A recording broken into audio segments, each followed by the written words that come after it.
Баршаларыңызға қайырлы күн достар, менің каналыма қош келдіңіздер. Мен бүгін баклажаннан осындай дәмді әрі әдемі салат жасайтын боламын.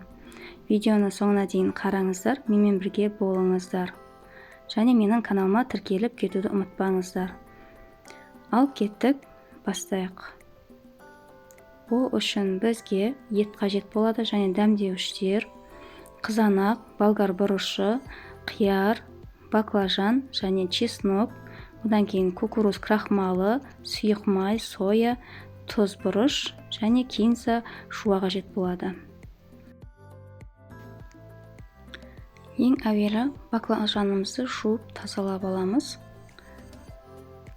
Содан кейін 3 бөлікке бөлеміз. Ортасынан бөліп, осылай қиғашынан турап алатын боламыз. Видеода көрсетілгендей етіп турап шығамыз.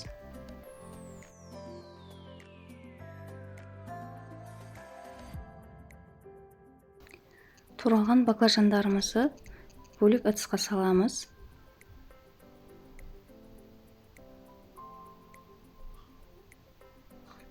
Енді осының үстіне тұз саламыз. Жақсылап араластырамыз. Әрі қарай оның үстіне су құйып қоямыз.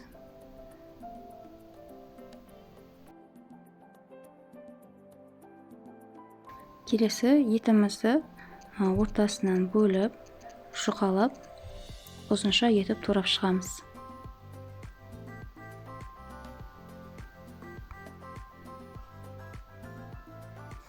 Етімізді турап алдық. Енді осы туралған етімізді қуыратын боламыз. Қазанымызды қыздырамыз. Оның үстіне сұйық май құямыз. Содан кейін етімізді саламыз.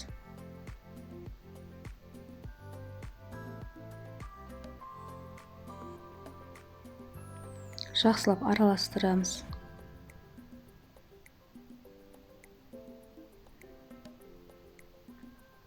Қақпағын жауып қоямыз. Етіміз біздің қуырылуы керек.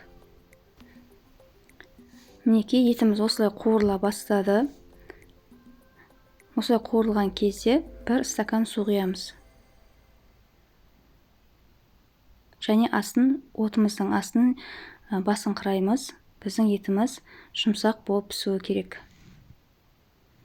Енді оған дейін біз қызанағымызды тураймыз. Осылай ортасынан бөліп, ромбик қып турап шығамыз.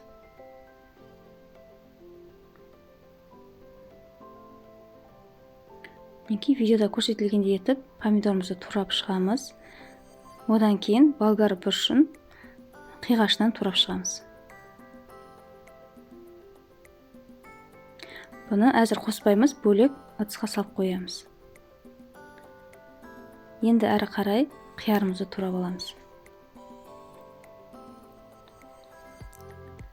Қиярымыздың ортасынан бөліп, бұны да қиғашынан турап аламыз.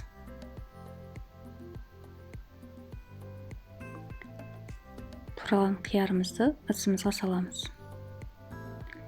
Келесі чесногымызды әдемілеп турап шығамыз.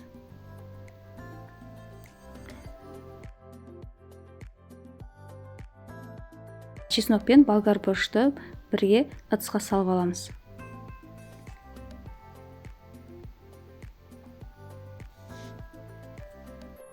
Келесі салфеткамызды осылай жайып аламыз. Содан кейін осының үстіне қазір біз баклажанымызды жаятын боламыз. Баклажанымыздың суы осындай болып қараяды. Содан кейін баклажанымызды сығып, осы салфеткамыздың үстіне жайып шығамыз. Жайып болғаннан кейін оның үстіне тағы да салфетканы қойып, құрғатып сүртіп аламыз. Біздің баклажандарымыз құрғақ болуы керек. Біздің етіміз қуырылды. Осындай қып-қызыл болып әдемі болып қуырылады. Сол кезде біз бағанағы мына жердегі дәмдеуіштерімізді қосамыз. Мына жерде кристаллик бар, паприка бар, куркума, тұз және қызыл ащы бұрыш бар. Барлығын саламыз. Жақсылап араластырамыз. Енді осының үстіне кішкентай 2 қасық су құямыз.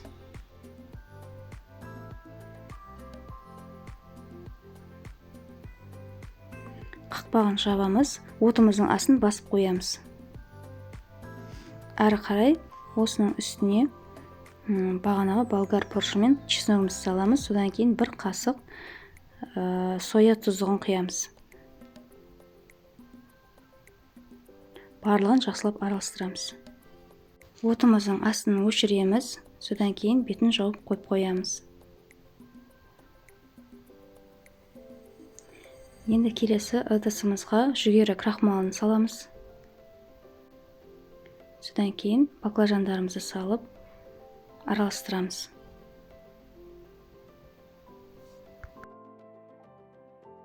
Қызып тұрған майымызға баклажандарымыздың барлығын саламыз.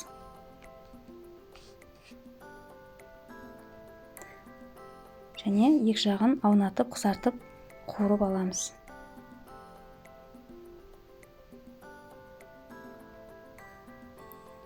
Қуырылған баклажандарымызды бір ыдысқа салып аламыз. Мінекей біздің баклажандарымыз осындай болып қуырылды. Міне етіміз осындай қысыл болып, әдемі болып қызарып пісті. Енді осы ыдысымыздың үстіне баклажанды саламыз.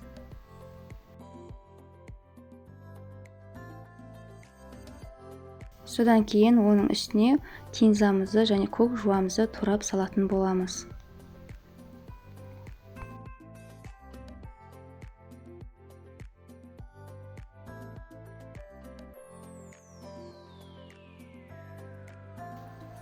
Кинза укромызды турап салдық, енді оның үстіне бағанағы етімізді қосамыз.